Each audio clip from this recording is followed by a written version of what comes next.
right, this is our first video lesson, and 6-1, you are my guinea pigs, the first one I've done so far. So I hope this isn't too cringy or boring or stale. I'm gonna try and make it just as much as normal as possible. So bear with me. So today we're doing histograms. It is page 316 in your textbooks. So a histogram looks very similar to a bar graph, but it's a way of putting the bars into groups. So for example, it looks like this.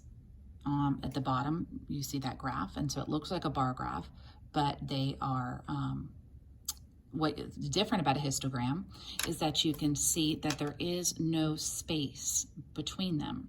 In a histogram, all bars touch each other, except right here there's a gap because there's no numbers or frequency there. So there's a gap there, but otherwise they should be touching. So when you are doing your homework, actually, I think it is easiest to do GG12 first, and that is actually reading histograms, and then try GG11. But for right now, this is how we make a histogram. So first, we are given these data points. We're going to do this example. The heights of Miss Ironhart's students in inches. So what we begin with is you want to find the smallest number and the largest number. So going through here, I think this is why I need you all to help me in class, but I take this, I think the largest number is 60 and the smallest number, there's a 49. So 49, oh, and there's a 67. So I'm gonna write that down. So my smallest is 49 and my largest is 67. So now I have to come up with my groups with using that information. Like I need to figure out a way to divide them into groups.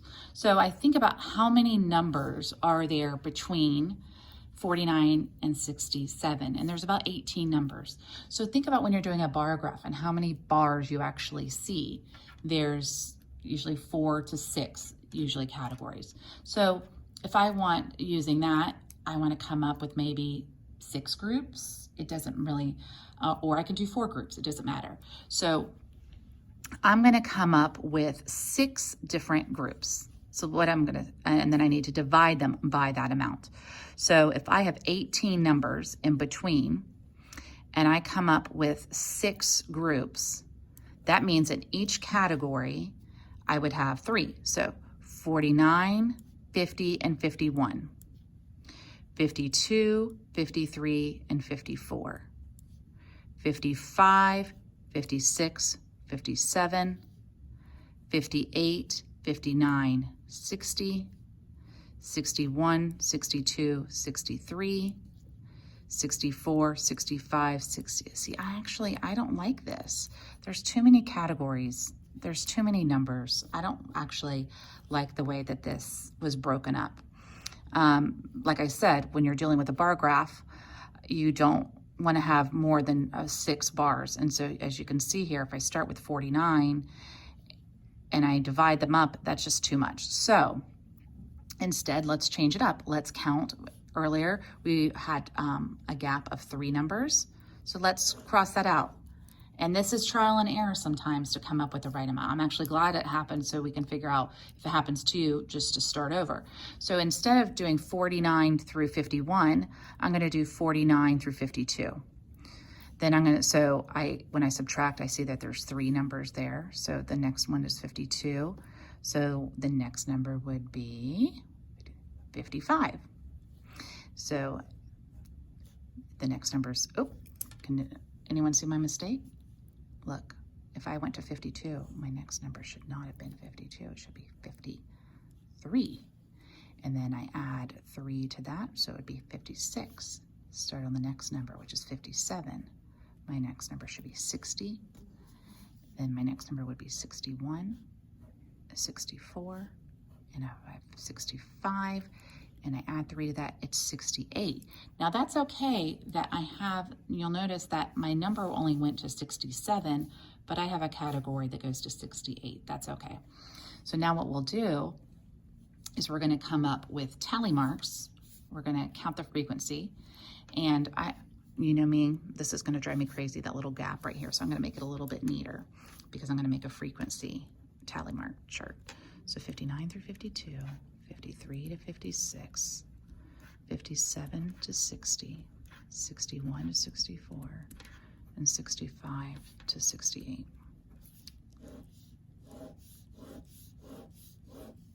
And then using these numbers, excuse me for a second, using fun times. Using these numbers right here, I'm gonna go and do the tally mark. And you'll notice, look, the book actually has the same exact groups that we did. So, but sometimes, like I said, people can do different ones. It doesn't have to be the same. Like if someone wanted to count by 5s, they could, but this is perfect. So what we did is so actually I'll just use the book's example. So for 49 through 52, so there's a 52, so they put a tally mark in the 52 section. There's a 57, so they put a tally mark in the 57. 59, 59, 50, 50, 59, 59, and so on. So they went and did the whole, they put all the data and did tally marks and then counted them up. So then they went and counted the tally marks. Then to actually make the histogram, they put the height in inches on the x-axis and the frequency, the number of students, on the y-axis.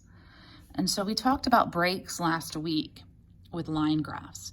And so what they did here is they have a break here because the first height isn't till 49, so they put a break there. And so simply they just took this information, so the 49 through 52 had 9, so they went up to 9. The 53 to 56 went to 8, and they went to 8. 57 to 60, and so on. And so you'll notice that they still put the category of 61 or the group 61 to 64. Even though that didn't occur at all, they still left a section for that. That's important to have. You can't just skip over it just because there wasn't any kids there. And then back again to 65 to 68. So there you go. So that's the example the book gave us. We are going to do one together, just like regular class. Let's do the jumping jack one, number 2. So again, we start by finding or looking for the lowest number, which is I think 29. And the largest number, which is 79. This is what I need, you all. Oh, look, never mind, there was a 20. So there's a 20 going once, anything lower than 20, anything higher than 79. No, okay. So we pick out our lowest and our highest number. And then now we have to figure out the space between them. So if I subtract 79 minus 29, that's 59.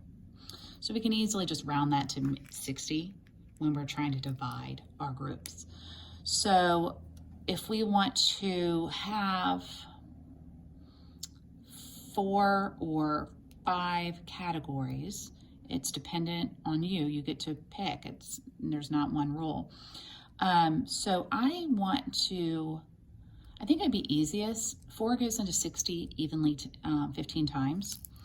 So my groups are going to be counting by 15.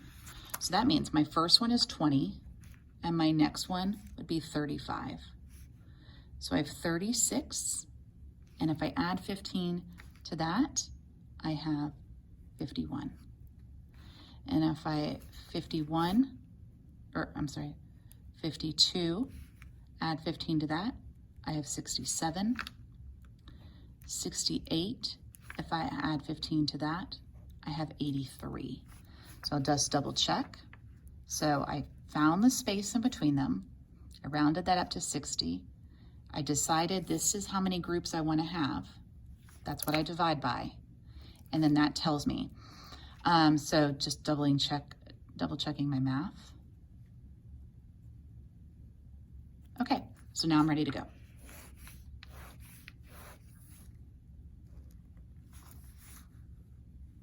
Okay, so I'm gonna try and fit this in. Oh, there we go. So my first number is 45, so I put a tick mark in 45. The next tick mark is 38, so I put a tick mark in 38. The next one's 29, so I put a tick mark in 29. 77, 20, 57, 42, 62, 76. Now, as I do each row, I'm going to count to make sure I haven't messed up. 1, 2, 3, 4, 5, 6, 7, 8, 9. 1, 2, 3, 4, 5, 6, 7, 8, 9. Good. So I keep going on. 73, 79, 67, 47, 37, 57, 56, 62, 55. I should have 18 numbers by now. 5, 10, 11, 12, 13, 14, 15, 16, 17, 18. Next row, 69, 50, 54, 59, 53. Oops, that's not 53. 53, 54, 63, 51, 58, and 54. I should have 27 numbers. 5, 10, 15, 20, 21, 22, 23, 24, 25, 26, 27. Okay, so there we go. So now,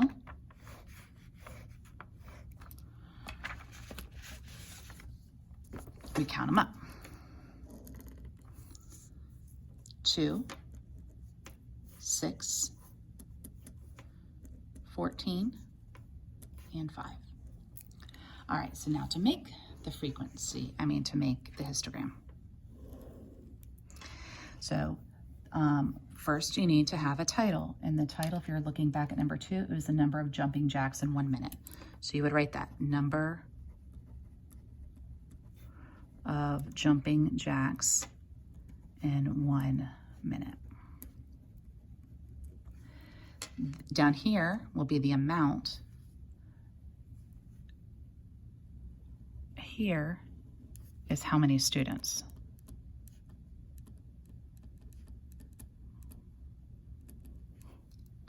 So we need to have a break because our first number starts at 20.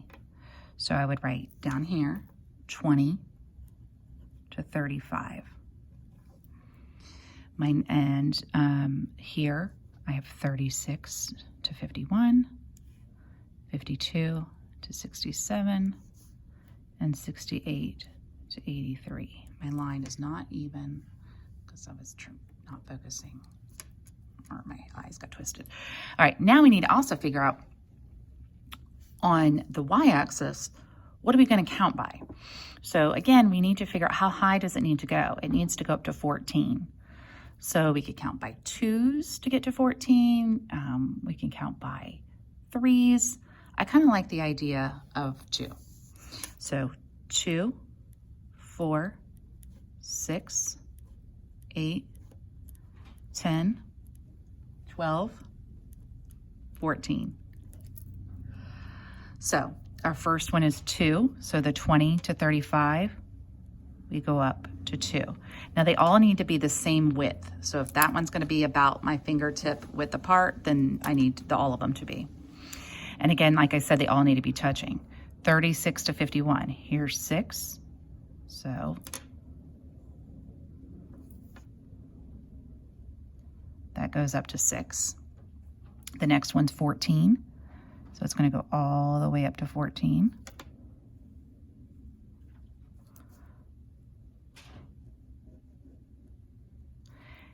And the next one's 5, so 5 falls in between 4 and 6. So, and I just have to estimate. So that is a histogram. And you can color these in all different colors. It doesn't really matter. I could, whatever, do that. Make little patterns in each one, or they're all different. I could have left them alone. So that is a histogram. So your homework is GG11 and GG12. I think G12 is the one that I would start with first. That's just reading it. So once you read it, you'd be more comfortable making it. So I would start with GG12, then go to GG11, and this is due on Friday. Also, I want you to start thinking about your surveys. I'll post another video concerning that. All right, message me on Schoology if you have any questions or you don't understand something, and I will get back with you within 1 hour of you writing me. All right.